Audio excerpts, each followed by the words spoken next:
So today my husband and I are hiking to Clingman's Dome from Newfound Gap, and it's cold out here and there's snow and there's ice all over the trail. I sent him ahead with my trekking poles, which I'm using for the first time because I cannot deal with those things in a camera all at once. So anyway, it's super beautiful. I did not have a proper breakfast this morning. I did not sleep right last night. My bag is too heavy and I feel like an idiot and a noob, but it's super gorgeous and hopefully we'll make it to Clingman and then double back and stay at Mount Collins shelter or near there at least. So it's 8 miles from Newfound Gap to Clingman's Dome and then back another 3 to Newfound Gap. I mean to Mount Collins. And in between here and there is just a lot of like really dense woods and moss and rocks. And the wind sounds really pretty. This trail is it's just so pretty. Going through the trees like this. I'm glad there's still snow on the ground. I was hoping there would be snow just because I love snow. It's pretty awesome.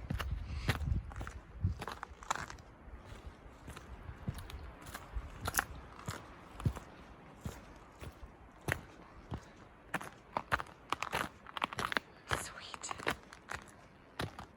Tiny bridge. Oh, go this way.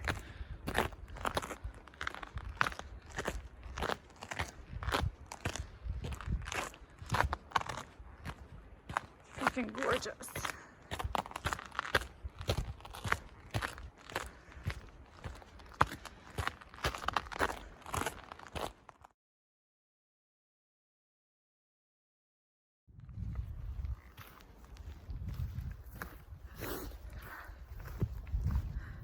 So we hiked to the intersection where Mount Collins is today, and then we decided that we were not going to make it to Clingman's Dome.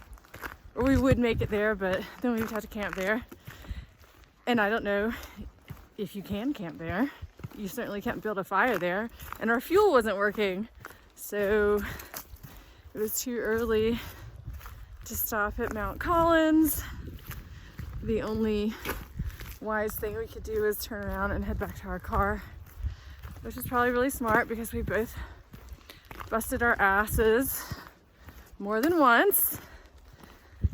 And we're hungry and I never drink enough water, so I'm definitely dehydrated.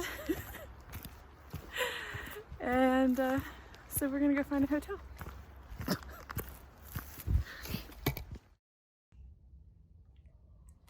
So the deal is the trail was so freaking icy.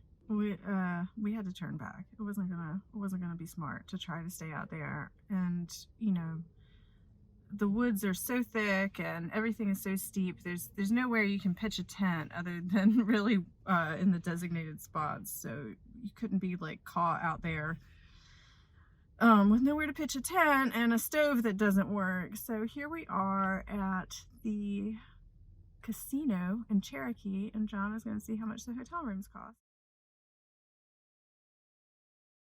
I need spikes, I guess, if I'm gonna go hike in the ice. I just didn't know it was going to be so icy. I thought the snow had melted, but the snow had melted and frozen again, so oh well. Anyway, so we just got home a little while ago, and first thing I did was try to figure out why my little Snow Peak stove wouldn't work while we were out. Then I took a shower because I have priorities. So I had taken with me this Clingman fuel, and I thought that it was just too cold out and maybe this is just inferior fuel. But like I tried the stove again this morning in the hotel room and it still wouldn't work, not at all. Didn't spark, didn't do anything. As soon as we got home, I tried it with this MSR canister and it worked just fine. So I started thinking, and I used this fuel we went camping back in the fall in a really damp area, and there was a lot of condensation, which put my little fire out. I think that the condensation must have gotten in here and damaged it, or maybe there is still like a little tiny bit of condensation in there that couldn't get out. That's the only thing I can think of, but who knows? Anyway, I will be taking MSR fuel with me on my trip, my little through hike of the Foothills Trail in a couple of weeks. And I'm going to test it first before I leave, just to make 100% sure everything's cool with that. But yeah, so the Snow Peak stove works. It just wasn't working yesterday, and boy, I would have been very unhappy if I had to eat like frozen mashed potatoes and not have any tea this morning. So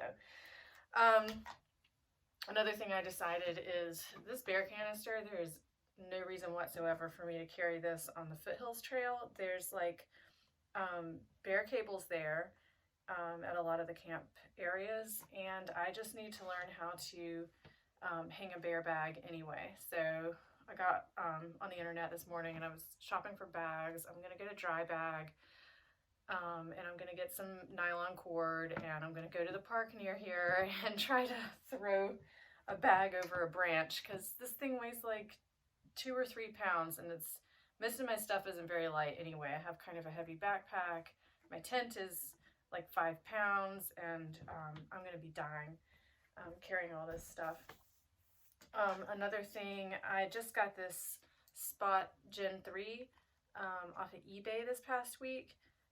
It was a lot cheaper, of course, than the new Gen 4 that came out recently. So I haven't quite 100% figured this out yet. The app seems really pointless, but people do receive the emails when you press the OK button. So it seems to work, and that's good because I'm a mom and I don't want to go out in the woods and get lost when I'm all by myself. An AT thru hiker we ran into, a former thru hiker, told me to get lithium batteries. I just threw some old like IKEA rechargeable batteries in here, but before I leave for my hike, I'm going to put proper batteries in and make sure it's gonna work the whole time. Another dumb thing, I carried my Camelback on this trip even though I knew that it would freeze, and it did freeze. And I guess I just carried it because I was thinking, what if we don't have enough water? Like, what if we can't find any water to filter? And you know, worst comes to worst, I could just dump water from the reservoir into my pot if I needed to. But of course, I didn't do that because we turned around and hiked back to the car. And so I just carried a lot of heavy water with me the whole time for no reason. And I still have it here at home because I'm silly, I guess, but I'll water the plants with it. That's always what I do when I come home from camping. I water the plants with my leftover Camelback water. I hate the way it tastes anyway. So yeah, we learned a few things on this trip. We always learn so much every time we go camping. It's amazing to me because I do so much research all the time, and then we go camping, and then we realize something that we didn't know, or some piece of gear that we wish we had. Like this time, we really needed to have spikes on our shoes. But that was just like another thing to buy, and I have bought so much camping stuff in the past few months. So I think I'm getting properly prepared for this Foothills hike in a couple weeks, a week and a half really. But I will probably film another little video before I leave with my last run through of the gear, and then I'm gonna set off.